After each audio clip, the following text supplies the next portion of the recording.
जब संपत्ति जब्त हुई है तो उसको कुर्क करके सरकारी खजाने में पैसा वसूलने का काम किया जाए। तो बहुत पहले ही एक्शन होना चाहिए था ताकि आगे कोई भ्रष्टाचार नहीं कर सके, और ऐसे भ्रष्टाचारी का सबसे पहले सजा के पहले स्पीडी ट्रायल चला कर उसकी संपत्ति जब्त होनी चाहिए। 2 लोग अभियुक्त हैं, उनके खिलाफ कार्रवाई की जाए। न्यायालय जाएंगे? नहीं, न्यायालय ने ही आदेश किया है। नमस्कार, मेरा नाम आलोक है। आप लाइव स्ट्रीम देख रहे हैं। 90 के दशक में सन 1996 में चारा घोटाला जो सामने निकल के आया था, पटना हाईकोर्ट के आदेश के बाद सीबीआई ने इसमें इंक्वायरी भी की।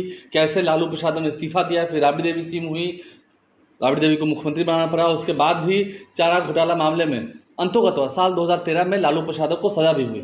7 बार अब तक जेल जा चुके हैं लालू प्रसाद। और अब ऐसे तो कई आरोपी थे, उसमें जगन्नाथ मिश्रा का भी आरोप था, कई ऐसे वरिष्ठ IAS अधिकारी थे, उनका नाम था। लेकिन अब चारा घोटाले के 950 करोड़ रुपए को वापस क्या बिहार के खजाने में सरकार लेकर आएगी?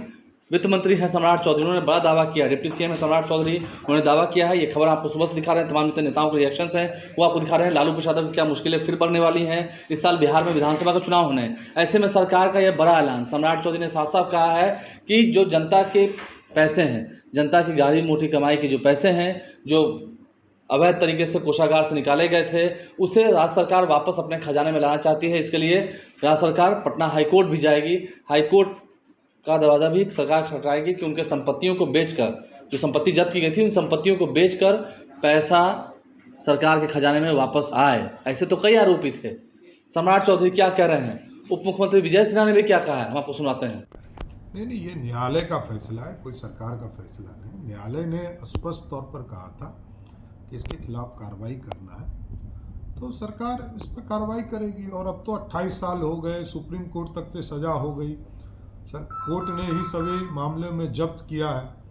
तो जब संपत्ति जब्त हुई है तो उसको कुर्क करके सरकारी खजाने में पैसा वसूलने का काम किया जाएगा। जो भी हो, किसी भी परिवार के लोग हों, जो लोग अभियुक्त हैं, उनके खिलाफ कार्रवाई की जाएगी। न्यायालय जाएंगे? नहीं, न्यायालय ने ही आदेश किया है, न्यायालय के ही माध्यम से सारी चीजें की जाएगी।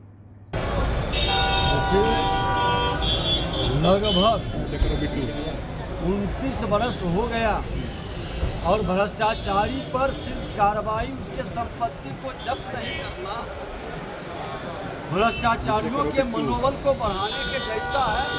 इस पर तो बहुत पहले ही एक्शन होना चाहिए था ताकि आगे कोई भ्रष्टाचार नहीं कर सके, और ऐसे भ्रष्टाचारी का सबसे पहले सजा के पहले स्पीडी ट्रायल चला कर उसकी संपत्ति जब्त होनी चाहिए, उससे वसूली होनी चाहिए, ताकि इस तरह के मनोबल नहीं बढ़ सके।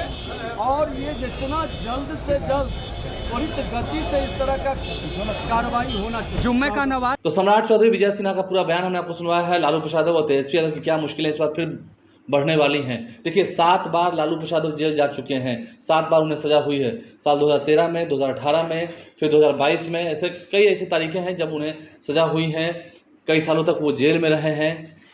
लेकिन लालू प्रसाद सहित डॉक्टर जगन्नाथ मिश्रा का भी उसमें नाम था, उनका तो निधन हो गया है। कई मामलों में वो बरी भी हुए थे। लेकिन अब ऐसे में जब उसमें कई आरोपी हैं, कई तो अभी जीवित हैं, कईयों का निधन हो चुका है, तो ऐसे में क्या सच में चारा घोटाला के 950 करोड़ रुपए को बिहार सरकार वापस ला पाएगी? क्योंकि इस साल चुनाव है, तो समझ सकते हैं चुनाव में राजनीति है, पॉलिटिक्स है, लेकिन दावे तो किए हैं, दावे सम्राट चौधरी ने किए हैं। पिछले दिनों बिहार विधानसभा में, बिहार विधान परिषद में भी विपक्ष को करारा जवाब दिया था सम्राट चौधरी ने, और अपनी ताकत भी बताई थी, बीजेपी की ताकत बताई थी, RSS की ताकत बताई थी। आप लाइव से बने हैं, हमारे चैनल को सब्सक्राइब कर लें, साथ साथ फेसबुक पेज भी लाइक करें। धन्यवाद।